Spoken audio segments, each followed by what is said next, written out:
विष्णु भगवान की जय। आप सभी का हमारे YouTube चैनल पर हार्दिक स्वागत है। आज ज्येष्ठ मास मातम्य में आप रसपान करेंगे भगवान सूर्य के पूजन और व्रत उद्यापन का विधि विधान, आदित्यों के नाम और रथ सप्तमी व्रत की महिमा। साथ ही आप रसपान करेंगे सूर्यदेव के रथ और उनके साथ रहने वाले देवता नाग आदि के वर्णन के बारे में भी। हो सकता है वीडियो थोड़ी लंबी हो जाए, तो आप सभी से उम्मीद करूंगी कि आप इस वीडियो को पूरा देखेंगे और कथा को भी पूरा सुनेंगे। अगर आपने अभी तक हमारे चैनल को सब्सक्राइब नहीं किया है तो चैनल को सब्सक्राइब कर लीजिएगा इसी तरह की कथाएं सुनने के लिए। रसपान करते हैं आज के अध्याय का। भगवान श्री कृष्ण ने कहा, शाम, अब मैं सूर्य के विशिष्ट अवसरों पर होने वाले व्रत उत्सव और पूजन की विधि के बारे में वर्णन करता हूँ, उन्हें सुनो। जेठ मास के शुक्ल पक्ष की सप्तमी ग्रहण या संक्रांति के एक दिन पहले एक बार भविष्यवाणी का योजन कर सायंकाल के समय आचमनी करके अरुण देव को प्रणाम करना चाहिए तथा सभी इंद्रियों को संयम में रखकर भगवान सूर्य का ध्यान कर रात्रि में जमीन पर कुश की सैया पर शयन करना चाहिए। दूसरे दिन प्रातःकाल उठकर विधिपूर्वक स्नान संपन्न करके संध्या करें तथा पूर्व मंत्र ओम स्वाहा का मंत्र का जाप कर भगवान सूर्य की उपासना करें। अग्नि को सूर्य ताप के रूप में समझकर विधि और संक्षेप में हवन तथा तर्पण करें। गायत्री मंत्र से परीक्षण कर पूर्वाग्रह और उत्तरार्थ कुश बिछाएं। अंत में सभी पात्रों का शोध कर दो यानी कि शुद्ध कर दें। कुशा को लेकर एक पवित्री बनाएं, फिर उसे पवित्री से सभी वस्तुओं का प्रक्षेपण करें अर्थात शुद्ध करें। घी को अग्नि पर रखकर पिघला लें। उत्तर की ओर पात्र में उसे रख दें, फिर अग्नि में 3 बार घी डालें। शुरुआत आदि का कुश के द्वारा परिमार्जन करें और संक्षेपण करके अग्नि में सूर्यदेव की पूजा करें और दाहिने हाथ में ग्रहण कर मूल मंत्र से हवन करें। मनोकामना पूर्वक मौन धारण कर सभी क्रियाएं संपन्न करनी चाहिए। पूर्ण आहुति के बाद तर्पण करें, फिर ब्राह्मणों को उत्तम भोजन कराना चाहिए और यथाशक्ति उनको दक्षिणा भी देनी चाहिए। ऐसा करने से मनवांछित फल की प्राप्ति होती है। माघ मास की सप्तमी को वरुण नामक सूर्य की पूजा करें। इसी प्रकार क्रम से फाल्गुन में सूर्य, चैत्र में वैशाख में, जेठ में इंद्र, आषाढ़ में रवि, श्रवण में नव, भाद्रपद में अश्र व कार्तिक में मार्ग, विशेष में मित्र, पौष मास में विष्णु नामक सूर्य का अर्चन कर इस विधि से 12 मासों में अलग अलग नाम से भगवान सूर्य की पूजा की जाती है। इस प्रकार श्रद्धा भक्ति पूर्वक एक दिन पूजा करने से वर्ष पर्यंत की गई पूजा का फल स्वतः ही प्राप्त हो जाता है। उपर्युक्त विधि से 1 वर्ष तक व्रत कर रत्न जटित स्वर्ण का रथ बनवाएं, उसमें 7 घोड़े बनवाएं। रथ के बीच में सोने के कमल के ऊपर रत्न की आभूषणों से अलंकृत सूर्य नारायण की सोने की मूर्ति की स्थापना करें। रथ के आगे उनके सारथी को बिठाएं। फिर 12 ब्राह्मणों में से 12 महीने के सूर्य की भावना कर 13वें मुख्य आचार्य को साक्षात सूर्य नारायण समझकर उनकी पूजा करें तथा उन्हें रथ, छात्र, भूमि, गौ आदि समर्पित करें। इसी प्रकार रत्न के आभूषण, वस्त्र, दक्षिणा और एक एक घोड़ा ब्राह्मणों को दें। फिर हाथ जोड़कर प्रार्थना करें कि हे ब्राह्मण देवताओं, इस सूर्य व्रत के उद्यापन करने के बाद यदि असमर्थतावश कभी सूर्य व्रत न कर सकूं तो मुझे कोई दोष न लगे। ब्राह्मणों के साथ आचार्य भी एवं वस्तु कहकर यजमान को आशीर्वाद दें और वहीं सूर्य भगवान तुम पर प्रसन्न हो, मनोरथ पूर्ण हो। तुमने यह व्रत किया है और भगवान सूर्य की पूजा की है, वह तुम्हारा मनोरथ सिद्ध हो और भगवान सूर्य उसे पूरा करें। अब व्रत न करने पर भी तुम्हें कोई दोष नहीं लगेगा। इस प्रकार आशीर्वाद प्राप्त कर दोनों नेत्रहीनों तथा अनाथों को यथाशक्ति भोजन ग्रहण कराएं। ब्राह्मणों को भोजन कराकर दक्षिणा देकर व्रत की समाप्ति करें। जो व्यक्ति इस सप्तमी व्रत को 1 वर्ष तक करता है वह संयोजन लंबे चौड़े देश का धार्मिक राजा होता है और इस व्रत के फल से 100 वर्षों से भी ज़्यादा 80 योजन लंबा चौड़ा राज्य प्राप्त कर लेता है। इसी प्रकार आटे का रथ बनवाकर दान करने वाला 60 योजन राज्य प्राप्त करता है, वह चिरायु सुखी रहता है। इस व्रत को करने से पुरुष 1 कल्प तक सूर्य लोक में निवास करने के बाद राजा होता है।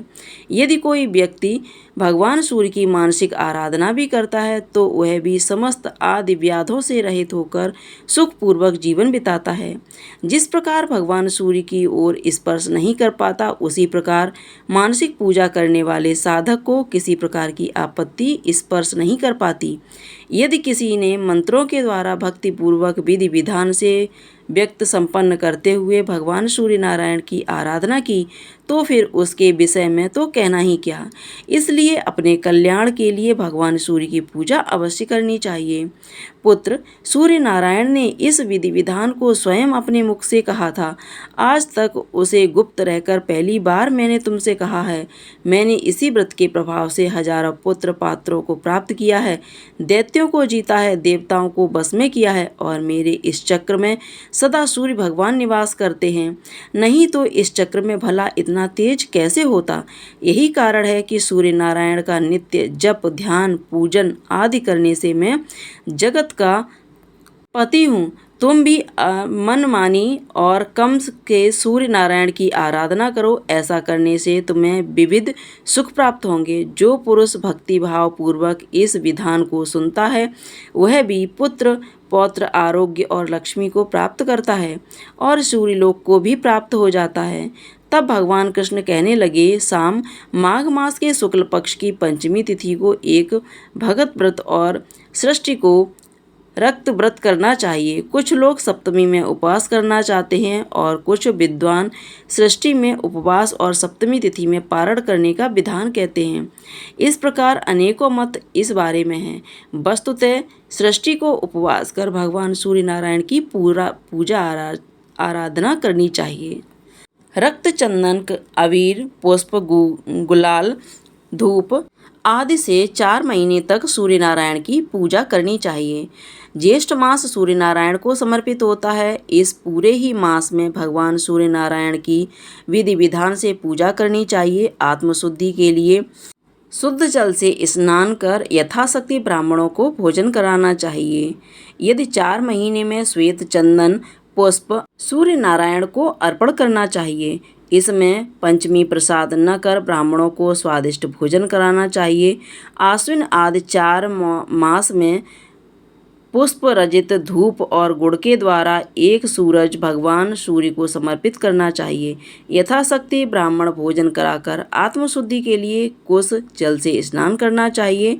व्रत की समाप्ति में ज्येष्ठ मास के शुक्ल सप्तमी को रथ का दान करें और सूर्य भगवान की प्रसन्नता के लिए रथ यात्रा का आयोजन करें। महापूर्णदायिनी इस सप्तमी को रथ सप्तमी कहा गया है। यह महासप्तमी के नाम से भी जानी जाती है। रथ सप्तमी को जो उपवास करता है वह कीर्ति, धन, विद्या, पुत्र, आरोग्य, आयु और उत्तम कांति प्राप्त करता है। पुत्र, तुम भी इस व्रत को करो जिससे तुम्हारे सभी अभीष्ट की सिद्धि हो। इतना कहकर शंख चक्र गदा पर पद्मधारी श्री कृष्ण अंतर्ध्यान हो गए। सुमंत ने कहा, राजन, उनकी आज्ञा पालन से मन भी भक्ति पूर्वक सूर्य नारायण की आराधना में तत्पर हो रथ सप्तमी का व्रत किया और फिर कुछ ही समय में रोग मुक्त होकर मनवांछित फल प्राप्त किया। अब जानिए सूर्य देव के रथ और उसके साथ भ्रमण करने वाले देवता नाग आदि के वर्णन के बारे में। राजा सौनकाद ने पूछा, सूर्य नारायण की रथ यात्रा किस विधान से करनी चाहिए? रथ कैसा बनाना चाहिए? इस रथ यात्रा का प्रचलन मृत्युलोक में किसके द्वारा हुआ? इन सब बातों को आप कृपा करके मुझे बतलाइए। सुमंत बोले, मुनि राजन, किसी समय सुमेरु पर्वत पर भगवान रुद्र जी ने ब्रह्मा जी से पूछा, श्री ब्रह्मा जी, इस लोक को प्रकाशित करने वाले भगवान सूर्य किस प्रकार के रथ में बैठकर भ्रमण करते हैं? इसे आप बतलाइए। तब ब्रह्मा जी कहने लगे, त्रिलोचन, सूर्य नारायण जिस रथ पर बैठकर भ्रमण करते हैं उसका मैं वर्णन करता हूँ, आप आनंद सुनिए। एक चक्र 3-5 अरे स्वर्ण में कांतिमान 8 बंधुओं से युक्त और नमी से सुसज्जित इस प्रकार से 10,000 योजन लंबी चौड़ी प्रकाशमान रथ में विराजमान भगवान सूर्य विचरण करते रहते हैं। रथ के उपस्थित ईसा दंड 3 गुना अधिक है। यही उनके सारथी अरुण बैठे हैं। इनके रथ में जुआ सोने का बना हुआ है। रथ में वायु के समान वेगवान चांद रूपी 7 घोड़े जुटे रहते हैं। सावंतवर में जितने अवयव होते हैं वही रथ के अंग हैं। तीनों काल चक्र की 3 नदियां हैं। 5 ऋतु में अरे, छठी ऋतु में नमी, दक्षिण और उत्तर, यह 2 अयान रथ के दोनों भाग हैं। मुहूर्त रथ के ईशु का, स्थायी रथ के 2 अक्षदान, निवेश रथ के कारण ईश्वर, दंड, लवरात्रि, वरुण, धर्म व्रत का ध्वज, अर्थ और दूरी का अग्रभाग, गायत्री, दृष्ट, अप, जागती, वृद्ध तथा अवयव, दूरी पर चक्र घूमता है। इस प्रकार के रथ में बैठकर भगवान सूर्य निरंतर आकाश में भ्रमण किया करते हैं। देव, ऋषि, गंधर्व, अप्सरा, नाग, ग्रामीण और राक्षस, यह सब सूर्य के रथ के साथ साथ घूमते हैं और 2-2 मासों के बाद इनका परिवर्तन हो जाता है तथा आषाढ़ मास में सूर्य के रथ के साथ चला करते हैं। श्रवण और भाद्रपद में इंद्र तथा नामक आदित्य, अंगिरा तथा भृगु नामक 2 यश सूर्य रथ के साथ चलते रहते हैं। अश्विन और कार्तिक मास में पर्जन्य और पूजा नाम के 2 आदित्य, भारद्वाज और गौतम नामक 2 ऋषि, चित्रसेन तथा ऊंच नामक गंधर्व, विश्वास जी तथा गिरताजी नाम की 2 अप्सराएं, अर्वत और धनंजय नामक 2 नाग, सेनाचित तथा सुशीर नामक 2 यश, आप और बात नामक 2 राक्षस के साथ चला करते हैं।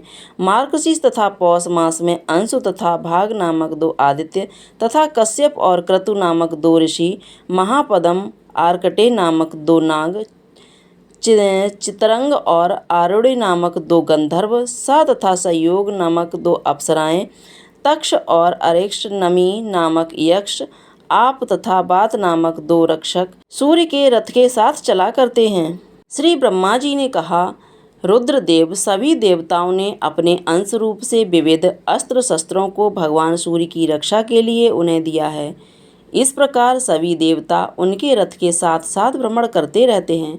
ऐसा कोई भी देवता नहीं जो रथ के पीछे ना चले। इस सर्वदेव में सूर्य नारायण के मंडल को ब्रह्म रूप, यौगिक, यज्ञ स्वरूप, भगवत भक्त, विष्णु स्वरूप तथा शिव स्वरूप मानते हैं।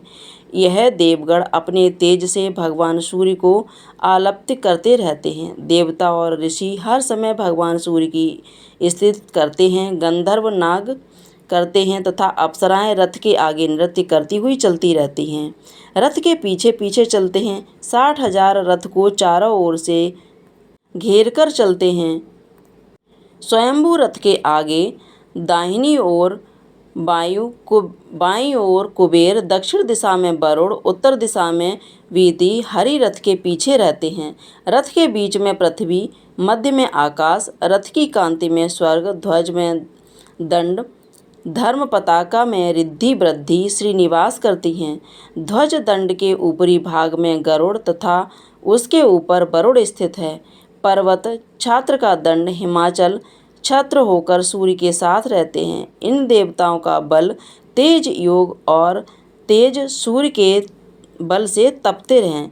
यही देवगण तपते हैं, बरसते हैं, सृष्टि का पालन पोषण करते हैं, जीवों के अशुभ कर्मों को निवृत्त करते हैं, प्रजा को आनंद देते हैं और सभी प्राणियों की रक्षा के लिए भगवान सूर्य के साथ भ्रमण करते रहते हैं। अपने कर्मों से चंद्रमा की वृद्धि और सूर्य भगवान देवताओं का पोषण करते हैं। शुक्ल पक्ष में सूर्य किरणों से चंद्रमा की क्रम से वृद्धि होती है और कृष्ण पक्ष में देवगण उनका पान करते हैं। सूर्य नारायण वर्षा करते हैं। इस वर्षा से भी औषधि उत्पन्न होती है तथा अनेक प्रकार के अन्न भी उत्पन्न होते हैं, जिससे पितरों और मनुष्यों को तृप्ति होती है। एक चक्र वाले रथ में भगवान सूर्य नारायण बैठकर एक और रथ में 7 द्वीपों और समुद्रों से युक्त पृथ्वी के चारों ओर भ्रमण करते हैं। एक वर्ष में 360 बार भ्रमण करते हैं। इंद्र की पुरी अमरावती में जब मध्याह्न होता है तब उस समय यहाँ की संयमिनीपुरी में सूर्योदय, वरुण की सुधा नाम की नगरी में अर्धरात्रि और सोम की नगरी में सूर्यास्त होता है। तब सुख में उदय, अमरावती में अर्धरात्रि और विवाह में सूर्यास्त होता है। सुख में जब मध्याह्न होता है उस समय उदय, अमरावती में आधी रात, संयमिनी में सूर्यास्त होता है। इस प्रकार मेरु पर्वत की प्रतीक्षा करते हुए भगवान सूर्य का उदय और अस्त हुआ करता है। प्रभात से मध्याह्न तक सूर्य की वृद्धि और मध्याह्न से अस्त तक रत होता है। जहाँ सूर्योदय होता है वह पूर्व दिशा, जहाँ अस्त होता है वह पश्चिम दिशा। एक मुहूर्त में भूमि का तीसरा भाग सूर्य भगवान के उदय होते ही प्रतिदिन इंद्र पूजा करते हैं। मध्याह्न में यमराज, अस्त के समय वरुण, अर्धरात्रि में सौंप पूजन करते हैं। विष्णु, शिव, रुद्र, ब्रह्मा, अग्नि, वायु, नृत्य, ईशान आदि सभी देवतागण रात्रि की समाप्ति पर ब्रह्मबेला में कल्याण के लिए सदा भगवान सूर्य की आराधना किया करते हैं। ओम सूर्याय नमः। आज के अध्याय समाप्त हुए। अगले अध्याय में आप जानेंगे भगवान सूर्य की महिमा, विभिन्न ऋतु में उनके अलग अलग वर्णन तथा उनके फल के बारे में। उम्मीद करती हूँ आज की यह वीडियो आपको पसंद आई होगी और आप अगले अध्याय का इंतज़ार भी ज़रूर करेंगे।